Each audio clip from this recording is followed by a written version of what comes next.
টিউলিপের বিকল্প খুঁজছে labour party, বিবেচনায় কয়েকজনের নাম বলছে দ্য টাইমস। ডলারের ঊর্ধ্বগতির প্রভাব চালের বাজারে, নতুন করারোপে জীবনযাত্রার খরচ বাড়বে। ভারতের উস্কানিতে থমথমে সীমান্ত, সতর্ক অবস্থায় বিজেপি, নওগাঁয় পতাকা বৈঠকে সাড়া দেয়নি বিএসএফ। নতুন প্রজন্ম নিয়ে কাজ করবে বিএনপি, বললেন ফখরুল, অরাজনৈতিক ঐক্যে গুরুত্ব। এবং দিন দুপুরেও ভয়ঙ্কর মোহাম্মদপুরের কিশোর গ্যাং, অপরাধ দমনে বিশেষ ব্যবস্থা চায় পুলিশ।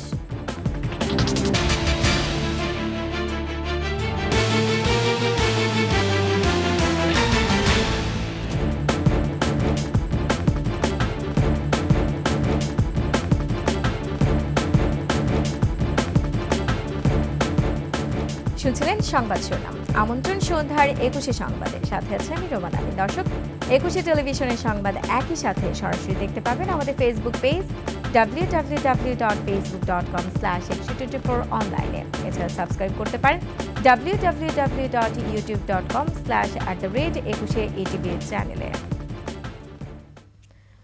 যুক্তরাজ্যের সিটি মিনিস্টার ও বাংলাদেশে গণ অভ্যুত্থানে ক্ষমতাচ্যুত প্রধানমন্ত্রী শেখ হাসিনার ভাগ্নে টিউলিপ সিদ্দিককে মন্ত্রিত্ব থেকে সরিয়ে দেওয়ার প্রস্তুতি চলছে। খোঁজা হচ্ছে তার বিকল্প। এরই মধ্যে কাকে দায়িত্বে দেয়া যায় তার খসড়া তালিকাও প্রস্তুত করেছে ক্ষমতাসীন লেবার পার্টি। ব্রিটিশ সংবাদ মাধ্যম দ্য টাইমসের প্রতিবেদনে উঠে আসে এসব তথ্য। এদিকে আরেক সংবাদ মাধ্যম ফিনান্সিয়াল টাইমসে উঠে আসে টিউলিপের চাচি শাহিন সিদ্দিককে নিয়ে নতুন তথ্য। বিস্তারিত দুলি মল্লিকের ডেস্ক রিপোর্টে। যুক্তরাজ্যের সিটি মিনিস্টার টিউলিপ সিদ্দিকের বিরুদ্ধে ফ্ল্যাট নিয়ে অভিযোগ ও শেখ হাসিনার মাধ্যমে বাংলাদেশের সঙ্গে তার সম্পর্কের বিষয়টি সামনে আসার পর থেকেই ক্ষমতাসীন লেবার পার্টিতে তার অবস্থান নিয়ে প্রশ্ন ওঠে।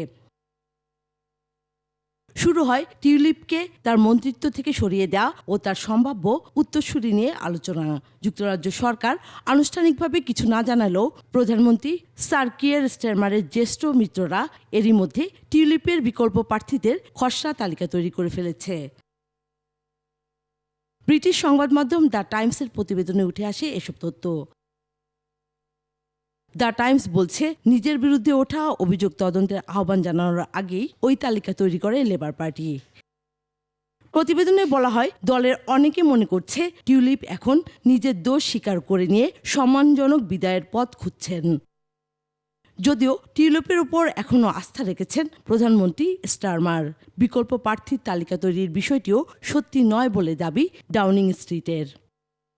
টিউলিপের বিরুদ্ধে লন্ডনে বিনামূল্যে ফ্ল্যাট ও বাংলাদেশে রূপপুর পারমাণবিক বিদ্যুৎ প্রকল্প থেকে $500 কোটি আত্মসাতের অভিযোগ নিয়ে চলমান আলোচনার মধ্যেই নতুন করে সামনে এসেছে হুমকি দেওয়ার অভিযোগ। হাসিনা আমলে গুম হওয়ার পর সম্প্রতি ফিরে আসা আইনজীবী আহমেদ বিন কাসেম দাবি করেছেন, 2016 সালে সাংবাদিকরা টিউলিপকে দুর্নীতি নিয়ে প্রশ্ন করলে তার পরিবারকে হুমকি দেওয়া হয়।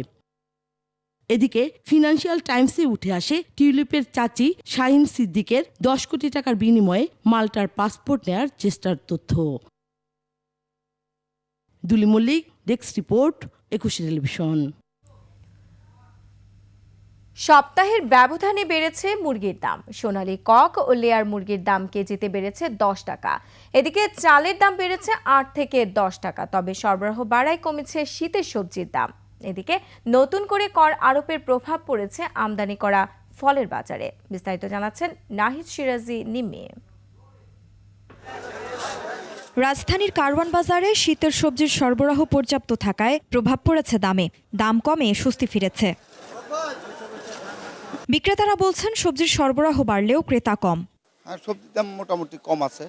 সরবরাহ সব সবজির আছে, এখন তো আর কোনো মালের শর্ট নাই। শীতকালীন সবজি মোটামুটি অনেক সস্তা। সবজি ক্রেতা কম, কিন্তু সবজির আমদানি খুব প্রচুর, আমদানি অনেক দাম কম জিনিসের। মোটামুটি তরকারি অনেক দাম কম এখন। ফুলকপি ও বাঁধাকপি প্রতি পিস বিক্রি হয়েছে 25 থেকে 30 টাকায়। গাজরের কেজি 50 থেকে 60 টাকা। টমেটো 70 থেকে 80 টাকা।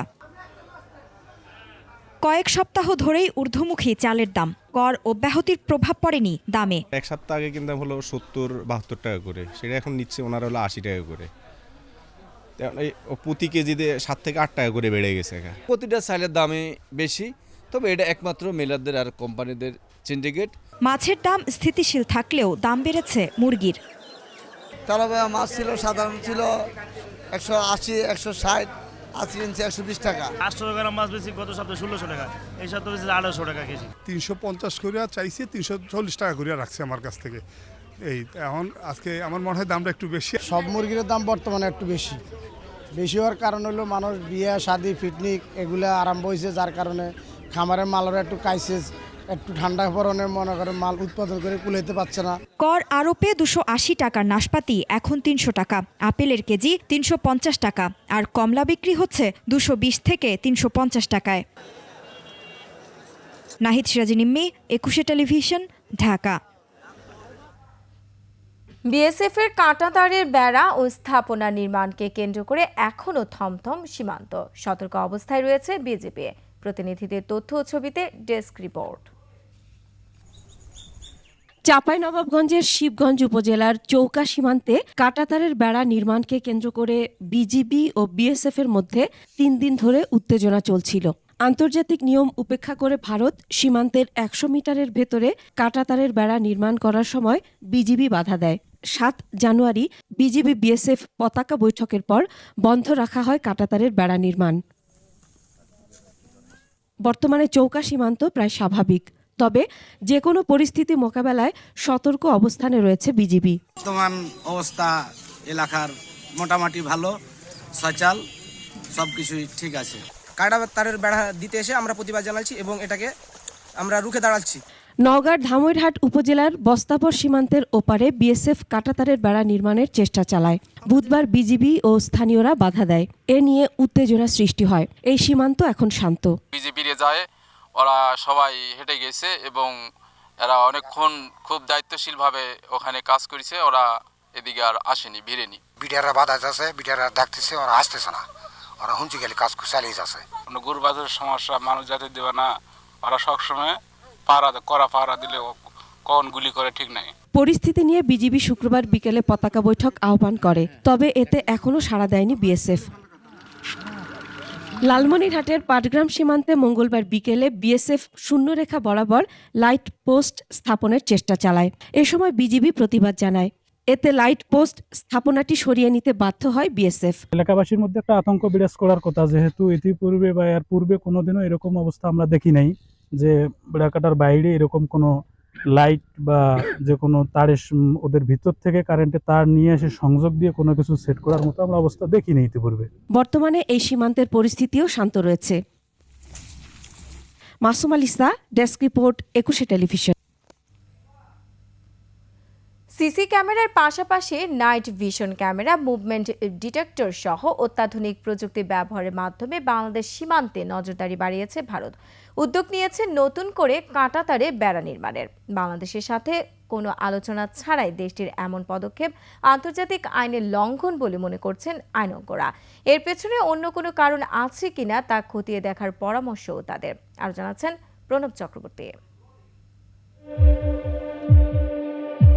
ফেলানী হত্যার নির্মমতার পরও সীমান্তে নির্বিচারে বাংলাদেশি মানুষ হত্যা ভারতীয় চরিত্রের দীর্ঘদিনের অংশ, যা প্রতিনিয়ত উদ্বেগের মধ্যে রাখছে বাংলাদেশকে। নতুন করে শূন্যরেখার 50 গজের মধ্যে ভারতের কাঁটাতারের বেড়া দেওয়ার চেষ্টাকে কেন্দ্র করে দুই দেশের মধ্যে দেখা দিয়েছে উত্তেজনা। পারস্পরিক আলোচনা ছাড়াই ভারতের এ ধরনের কর্মকাণ্ডের পেছনে বিশেষ কোনো উদ্দেশ্য রয়েছে কিনা তা খতিয়ে দেখার কথা বলছেন আইনজ্ঞরা। যখন ভাগ করা হয় তখন ওই সীমান্তেই মানুষ বসবাস করছিল এবং এখনও যদি আপনি কিছু কিছু এরিয়াতে যান, ওই সীমান্তের মধ্যে ওপরে একটা ঘর, এপারে একটা ঘর। সেই দেশে এই ধরনের কাজ করাটা আসলে আমি মনে করি অমানবিক। বর্ডার টেনশন তো থাকতেই পারে, কিন্তু আপনি এমন কিছু ইউনিলেটারালি বা এক পেশে করতে পারবেন না যেখানে অন্য দেশের একটা সার্বভৌম দেশের বর্ডার জড়িত। সুতরাং একটা কনসেনসাস এগ্রিমেন্ট বা আলোচনার ভিত্তিতে এটা সমাধান হতে হবে। এদিকে বেশ কিছুদিন ধরে নিরাপত্তার কথা বলে সীমান্তে অত্যাধুনিক প্রযুক্তি ব্যবহার করে আসছে ভারতের সীমান্তরক্ষী বাহিনী বিএসএফ। এগুলোর মধ্যে রয়েছে night vision camera, movement detector এবং ইম্প্রোভাইজ অ্যালার্ম সিস্টেম। আইনজীবীরা বলছেন এক্ষেত্রে নিজেদের প্রয়োজনে আন্তর্জাতিক ফোরামে যেতে পারে বাংলাদেশ। হঠাৎ করে ওনারা যা খুশি তাই করতেছে, এটা ইন্টারন্যাশনাল ভাবে যদি আনা যায়, তাহলে হয়তো আমরা বিচার বিশ্লেষণ করে আরও দেখতে পারবো যে তাদের এটা প্রয়োজন আছে না নাই। আসলে নিরাপত্তা না অন্য কোনো কারণ জড়িত আছে পিছনে। যখনই আন্তর্জাতিক নদী বা আন্তর্জাতিক বর্ডার অথবা দুইটা রাষ্ট্রের বর্ডার, তখন আর একটা দেশের ব্যাপার থাকে না, তখন সংশ্লিষ্ট দেশের সাথে আলাপ আলোচনা করে ঐক্যমতের ভিত্তিতে সিদ্ধান্ত নিতে হবে। যদি কোনো কারণে ঐক্যমত সৃষ্টি না হয়, তাহলে তখন সংশ্লিষ্ট রাষ্ট্র অপর রাষ্ট্রের বিরুদ্ধে আন্তর্জাতিক আদালতে বা আন্তর্জাতিক ফোরামে যেতে পারে। নিরাপত্তার কারণ দেখিয়ে দুই দেশের জলসীমা এবং স্থল সীমান্ত সংলগ্ন এলাকা থেকে 150 মিটার দূরে স্থানীয় বাসিন্দাদের সরিয়ে নেওয়ার পরিকল্পনা করেছে ভারত। প্রণব চক্রবর্তী, 21 টেলিভিশন, ঢাকা। রাজধানীর সোহরাওয়ার্দী উদ্যানে হচ্ছে এবি পার্টির চেয়ারম্যান নির্বাচন। আগামীকাল দলটির জাতীয় কাউন্সিলেও ফলাফল ঘোষণা করা হবে। সকাল 9টায় শুরু হওয়া ভোটে টানা চলবে রাত 9টা পর্যন্ত। দেশ বিদেশে থাকা প্রায় 2800 কাউন্সিলর নির্বাচনে ভোট দিয়েছেন।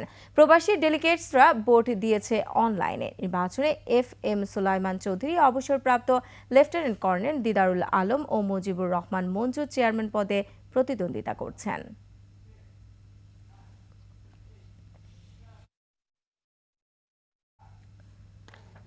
নতুন দেশ গড়তে অরাজনৈতিক ঐক্য ও মেধার চর্চা প্রয়োজন বলে মন্তব্য করেন বিএনপি মহাসচিব মির্জা ফখরুল ইসলাম আলমগীর।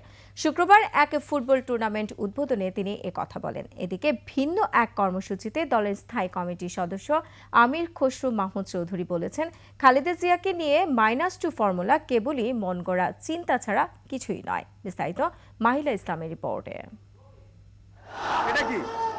দুপুরে যুক্তরাষ্ট্রে বিএনপির সভাপতি ও সাধারণ সম্পাদক সহ বেশ কয়েকজন নেতা 15 বছর পর ঢাকায় আসেন। পরে জিয়াউর রহমানের সমাধিতে শ্রদ্ধা জানান তারা। সে সময় আমির খসরু মাহমুদ চৌধুরী বলেন, -2 ফর্মুলার সেই স্বপ্ন কখনোই পূরণ হবে না।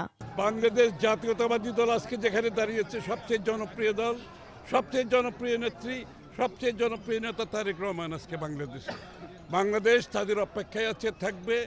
এখানে -2 কথা যারা বলে, এগুলো তাদের, অনেকে বলে না উইশফুল থিঙ্কিং, ইংরেজিতে বলে না, আশা আর কি। ওই আশা জীবনে পূরণ হবে না। ওইটা এরশাদ পারে নাই, ওইটা 111 পারে নাই। আর এখন তো বিএনপি আজকে তার চেয়ে অনেক বেশি শক্তিশালী দল। এদিকে বিকেলে রাজধানীর মিরপুরে বিএনপি ঢাকা মহানগর উত্তর আয়োজিত জিয়া আন্তঃথানা ফুটবল টুর্নামেন্ট উদ্বোধন করেন মির্জা ফখরুল ইসলাম আলমগীর। ফ্যাসিস্ট উৎখাতে সবচেয়ে বড় ভূমিকা পালন করেছে ছাত্র জনতা মন্তব্য করে বিএনপির মহাসচিব বলেন, দেশের নতুন যাত্রায় অরাজনৈতিক ঐক্য ও মেধার চর্চা প্রয়োজন। 15 বছর এই আওয়ামী লীগ ফ্যাসিস্টরা তারা বাংলাদেশ শাসন করে ফ্যাসিস্ট কায়দায় সমস্ত প্রতিষ্ঠানগুলোকে নষ্ট করে ফেলেছে। এই ক্রীড়াঙ্গন তার একটা বড় উদাহরণ। সুযোগ যেন সবাই পায় এবং সেই সুযোগে যেন সবচেয়ে ভালো খেলোয়াড় বেরিয়ে আসতে চায়। তারেক রহমান সত্যিকার অর্থে অগ্রসর, সমৃদ্ধ ও আন্তরিক বাংলাদেশ নির্মাণ করতে চান বলেও জানান মির্জা ফখরুল। তরুণদের ভূমিকাটাই হচ্ছে সবচেয়ে বড় ভূমিকা। মাহিলা ইসলাম, 21 টেলিভিশন, ঢাকা।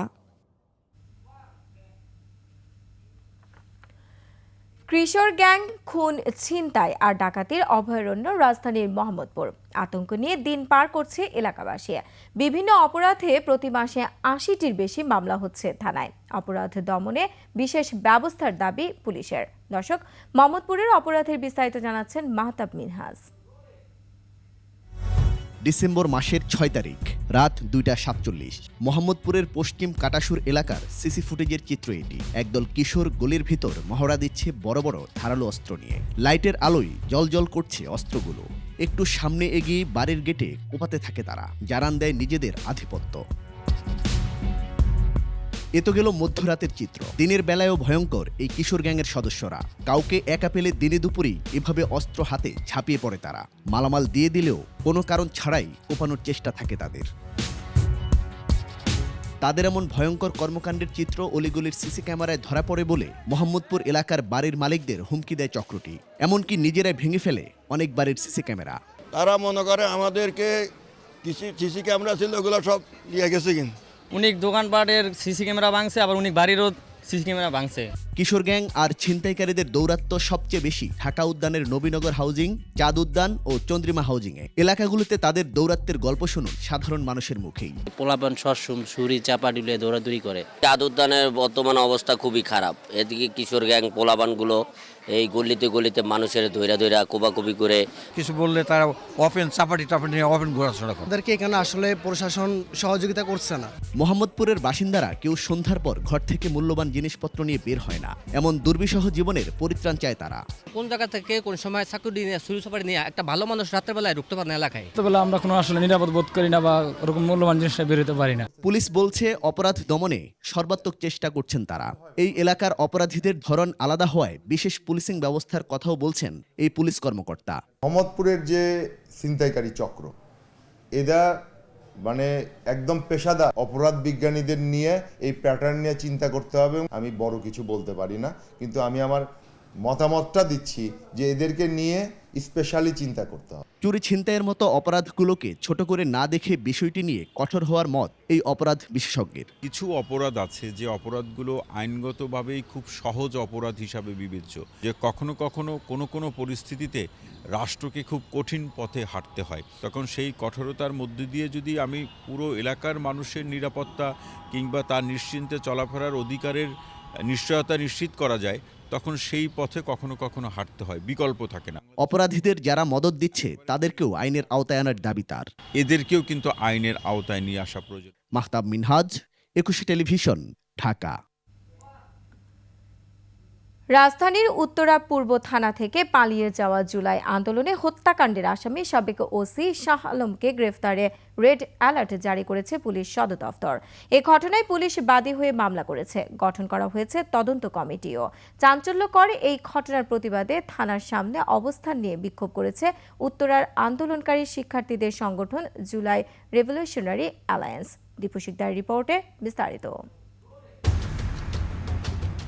বৃহস্পতিবার গ্রেফতারের কয়েক ঘন্টার ব্যবধানে উত্তরা পূর্ব থানা পুলিশ হেফাজত থেকে পালিয়ে যান জুলাই আগস্ট হত্যা মামলার আসামি এবং ওই থানার সাবেক ওসি শাহ আলম। এ ঘটনায় শুরু হয় তোলপাড়। শুক্রবার তাকে গ্রেফতারে রেড অ্যালার্ট জারি করে পুলিশ। একই সঙ্গে এই পলাতক কর্মকর্তার বিরুদ্ধে মামলা হয়েছে। পুলিশ জানায় ঘটনার রহস্য উদ্ঘাটনে এক সদস্যের কমিটি গঠন করা হয়েছে। তাকে অ্যারেস্ট করার সমস্ত ব্যবস্থা আমরা করেছি, সুতরাং এটা আমাদের অ্যাচিভমেন্ট ছিল, কিন্তু সেই অ্যাচিভমেন্ট আমরা যাদের গাফলতির কারণে হয়েছে তাদের বিরুদ্ধে আমরা অলরেডি ব্যবস্থা নিয়েছি। আমরা তাদের আরও তদন্ত কমিটি আমরা গঠন করেছি। আমরা প্রতিবেদন চাইব খুব শীঘ্রই। তার দায়িত্ব থাকলে তাকেই তো দায়িত্ব নিতে হবে। আপনারা জানেন অফিসার ইনচার্জ, সেই তো এই থানার সর্বোচ্চ কর্তা। তার অবহেলা যদি সামান্যতম পাওয়া যায় অবশ্যই তার বিরুদ্ধে ব্যবস্থা নেওয়া হবে। এদিকে থানা হেফাজত থেকে সাবেক ওসির পালিয়ে যাওয়ার প্রতিবাদে বিক্ষোভ করেছে শিক্ষার্থীরা। তাকে দ্রুত গ্রেফতারের দাবি জানিয়েছেন বৈষম্য বিরোধী ছাত্র আন্দোলনের মুখ্য সংগঠক হান্নান মাসুদ। তারা এমন ভাবে বলছে যে থানা হেফাজত থেকে একটা খুনের আসামি, গণহত্যার আসামি পালিয়ে যাচ্ছে। মনে হয় যেন এটা একটি বাংলা সিনেমার নাটক। এরকম খুনিদেরকে যারা পার পেয়ে যেতে সহযোগিতা করবে তাদের ব্যাপারে আমাদের জিরো টলারেন্স। আমরা সবাই এর বিরুদ্ধে প্রতিবাদ এবং প্রতিরোধ গড়ে তুলব।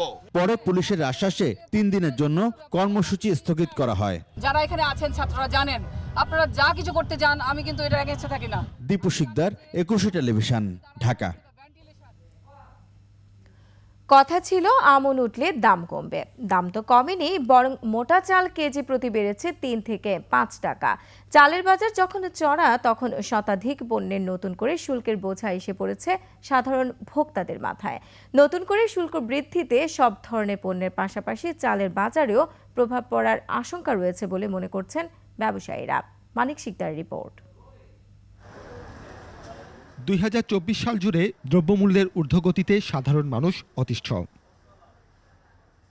8 আগস্ট অন্তর্বর্তী সরকার দায়িত্ব নেয়ার পর দ্রব্যমূল্য নিয়ন্ত্রণের চেষ্টা ছিল চোখে পড়ার মতো। চালের দাম নিয়ন্ত্রণে আমদানি শুল্ক কমানো হয়েছিল। নানামুখী উদ্যোগ নেওয়া হলেও নিয়ন্ত্রণ করা সম্ভব হয়নি চালের দাম।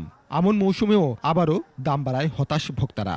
চালের দামটা সবচেয়ে বেশি, যেটা দিন আর দিন বাড়তেছে। সাধারণ মানুষের তো অনেক কষ্ট হইতেছে। খুচরা ব্যবসায়ীরা বলছেন আড়ত থেকেই বাড়ানো হয়েছে চালের দাম। মিনিকেট আমরা 3550 টাকা যে চাল বিক্রি করছি এখানে কারণ বাজার, ওইটা এখন আমরা উত্তরবঙ্গ থেকে কিনতে হয় 3850 টাকা। স্থায়ীভাবে সরকার যদি না বসে তাইলে তেলের দাম কমবো না। কেন কমবো না? এই সরকার কোনো চাপ দিতে পারতেছে না। আড়ত ও মিল মালিকরা বলছেন উৎপাদন ব্যয় বৃদ্ধি পাওয়ায় এই পরিস্থিতি সৃষ্টি হয়েছে। এই উৎপাদন খরচ তো এখন তো অনেক বেশি, সব জিনিসের দাম বেশি, সার কীটনাশক সব জিনিসের দাম বেশি। খাদ্য অধিদপ্তর থেকে গত অক্টোবরে 10 লাখ টন চাল আমদানির প্রয়োজনীয়তা সরকারকে জানানো হয়। 2024-এর জুলাই থেকে 2025-এর জানুয়ারি পর্যন্ত 1,17,000 টন চাল আমদানি সম্ভব হয়েছে।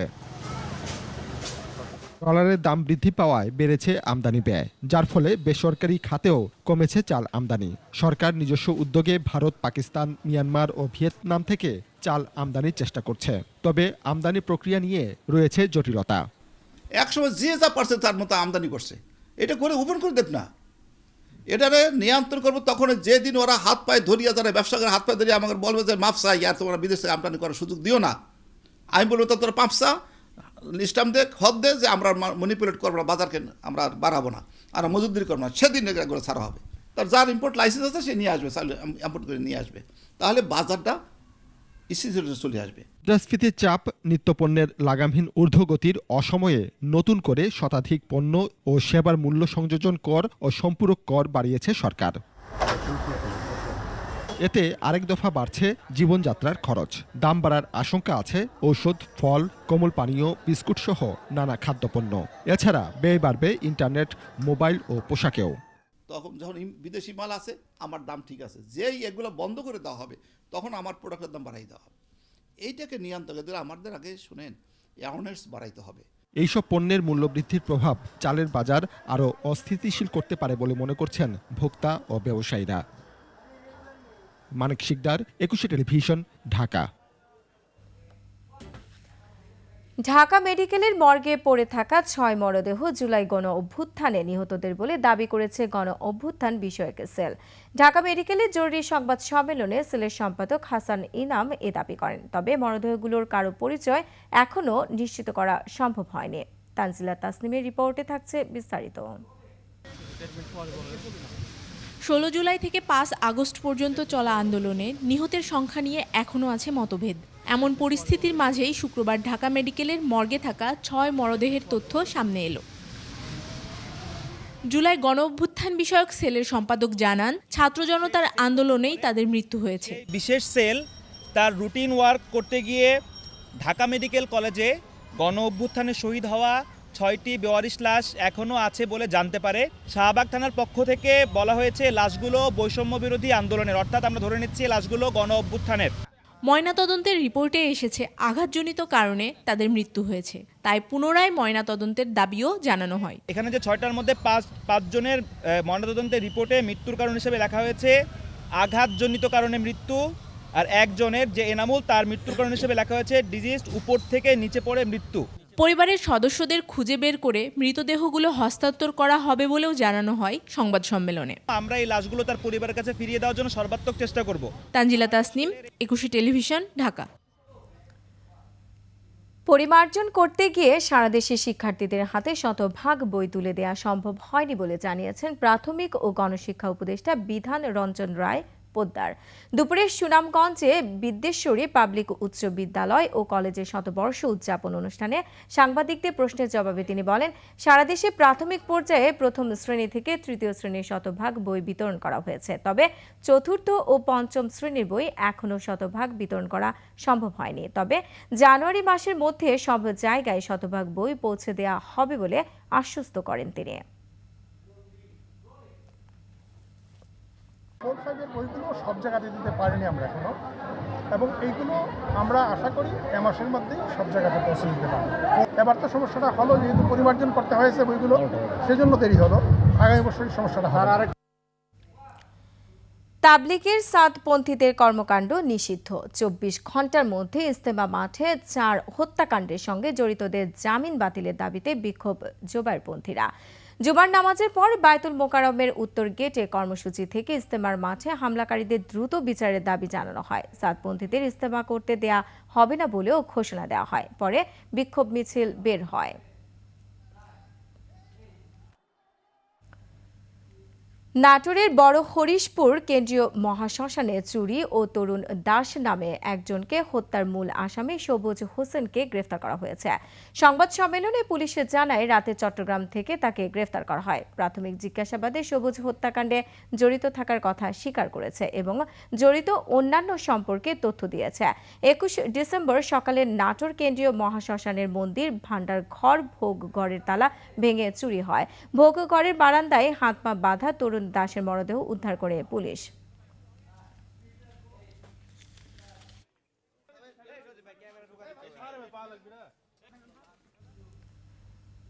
পৌষের শেষ দিকে এসে শীতে কাঁপছে দেশের উত্তর জনপদ। মৃদু শৈত্যপ্রবাহ বইছে উত্তরাঞ্চলের 5 জেলা সহ দেশের 10 জেলায়।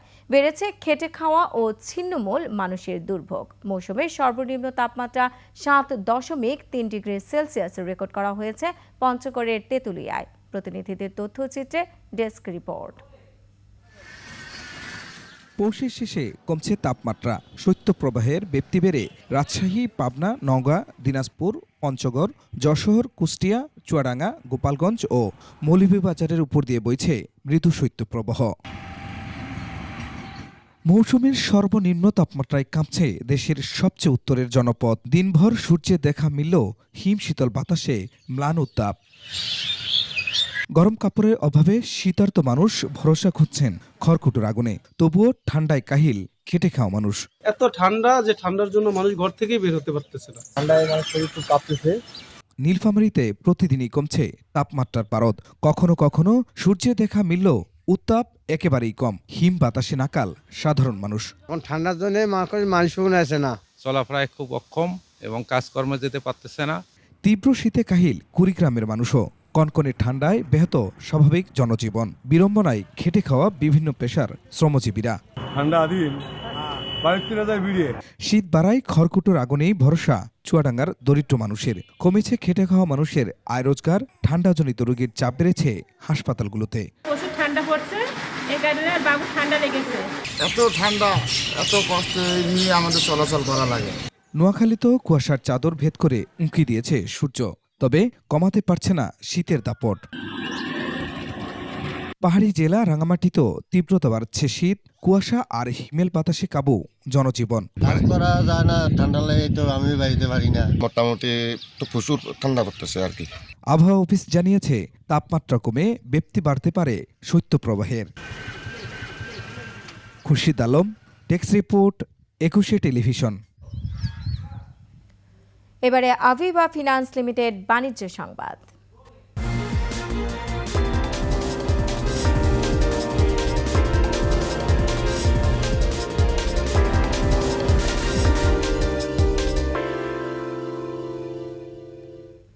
দর্শক, এই মুহূর্তে ঢাকা আন্তর্জাতিক বাণিজ্য মেলায় আছেন আমাদের সহকর্মী শিউলি শবনম। আমরা সরাসরি যুক্ত হচ্ছি তার সাথে।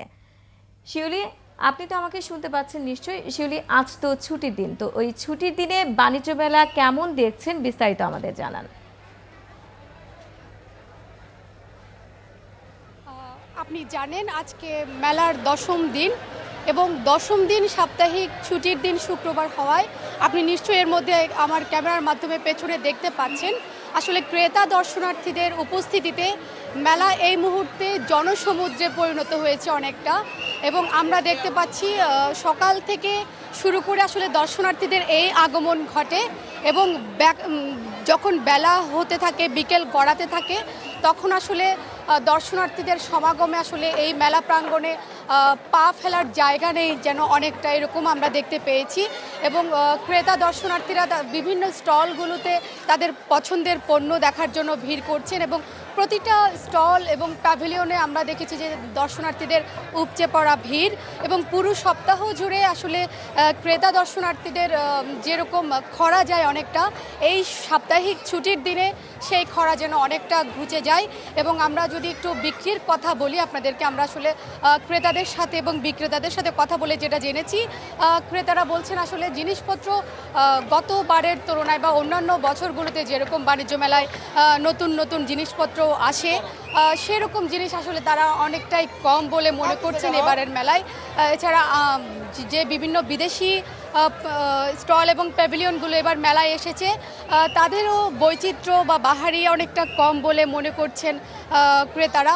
তারা বলছেন যে বিগত সময়ের তুলনায় বৈচিত্র্য কম থাকলেও দাম কিন্তু অনেকটা বেশি, এবং এইসব দামের কারণে বিভিন্ন স্টলগুলোতে বিক্রেতারা বলছেন যে দর্শনার্থীর সংখ্যা বেশি হলেও আসলে সে অনুযায়ী বেচা বিক্রি খুব একটা বেশি ভালো না এখনও পর্যন্ত। তবে সামনের দিনগুলোতে তারা মনে করছেন যে ক্রেতার সংখ্যা কিছুটা বাড়বে দর্শনার্থীদের তুলনায়, তখন হয়তো বিক্রি আরও ভালো হবে। তবে আমি আপনাকে যদি একটু সার্বিকভাবে বলি যে মেলার যে বিভিন্ন স্টলগুলো রয়েছে, যেমন বিশেষ করে কুকারিজের পণ্য, সেসব স্টলগুলোতে আমরা রীতিমতো মানুষের উপচে পড়া ভিড় দেখেছি, এবং মেলায় সবচাইতে হয়তো বিক্রির যোগ্য যে পণ্যটি বেশি হয় সেটা আসলে গৃহস্থালী সামগ্রী, যে পণ্য নিত্যপণ্যের যেসব সামগ্রী সেগুলোই মেলায় আসলে অনেক বেশি বিক্রি হতে আমরা দেখেছি, এবং ক্রেতাদের আগ্রহ মূলত সেসব ঘিরে ছিল। কারণ এইসব স্টল এবং স্টলগুলোতে আসলে মূলত বিভিন্ন পণ্যের উপর বিভিন্ন বাহারি ডিসকাউন্ট প্যাকেজ দেওয়া হয় ক্রেতাদের আকর্ষণ করার জন্য। সেসব কিনতে আসলে তারা রীতিমতো এক প্রকার ভিড় জমিয়ে থাকেন পুরো মেলার বিভিন্ন স্টল এবং প্যাভিলিয়নগুলো ঘিরে। তবে আরেকটা যে বিষয় আপনাকে জানাতে চাই, এই মেলা আসলে শুধু যে বিক্রির স্থান সেটা নয়, এই মেলাকে ঘিরে আসলে নানা বয়সী মানুষরা যাতে আনন্দ পেতে পারে সেরকম বিনোদনের জন্য আসলে মেলায় দেখা যাচ্ছে বিভিন্ন রকম আকর্ষণীয় জিনিসের ব্যবস্থা রাখা হয়েছে, এবং মেলার বিভিন্ন কর্নারগুলো জুড়ে দর্শনার্থীদের ছবি তোলার ব্যবস্থা করা হয়েছে। এছাড়া শিশুদের জন্য বিশেষ করে আলাদা জোন রাখা হয়েছে, যেখানে শিশুরা তাদের আনন্দ ঘন সময় কাটাতে পারেন অভিভাবকদের সাথে এসে। সার্বিকভাবে এই মেলা আসলে দর্শনার্থীদের ক্রেতাদের উপস্থিতিতে পুরো একটা মিলন মেলা এবং আনন্দমুখর স্থানে পরিণত হয়েছে। আমার কাছে এই ছিল এখান থেকে সর্বশেষ। শিউলি, আপনাকে ধন্যবাদ। দর্শক, ঢাকা বাণিজ্য মেলা থেকে বিস্তারিত জানাচ্ছিলেন আমাদের সহকর্মী শিউলি শবনম। ঠাকুরগাঁয়ে কিছু দর্শকের উন্মাদনা, মারামারি ও ভাঙচুরের মধ্য দিয়ে শেষ হলো বাংলাদেশ টেলিভিশনের ম্যাগাজিন অনুষ্ঠান ইত্যাদি শুটিং।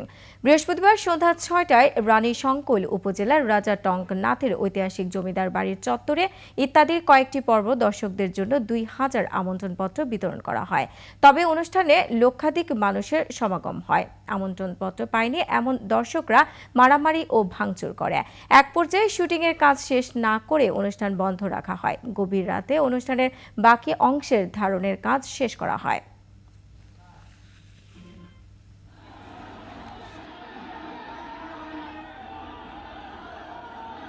আর এরই সাথে শেষ করছি সন্ধ্যার ২১শে সংবাদ। যাবার আগে সংবাদ শিরোনামগুলো আরও একবার। টিউলিপের বিকল্প খুঁজছে লেবার পার্টি, বিবেচনায় কয়েকজনের নাম বলছে দ্য টাইমস। ডলারের ঊর্ধ্বগতির প্রভাব চালের বাজারে, নতুন করারোপে জীবনযাত্রার খরচ বাড়বে। ভারতের উস্কানিতে থমথমে সীমান্ত, সতর্ক অবস্থায় বিজেপি, নওগাঁয় পতাকা বৈঠকে সাড়া দেয়নি বিএসএফ। নতুন প্রজন্ম নিয়ে কাজ করবে বিএনপি, বললেন ফখরুল, অরাজনৈতিক ঐক্যে গুরুত্ব। এবং দিন দুপুরেও ভয়ঙ্কর মোহাম্মদপুরের কিশোর গ্যাং, অপরাধ দমনে বিশেষ ব্যবস্থা চায় পুলিশ।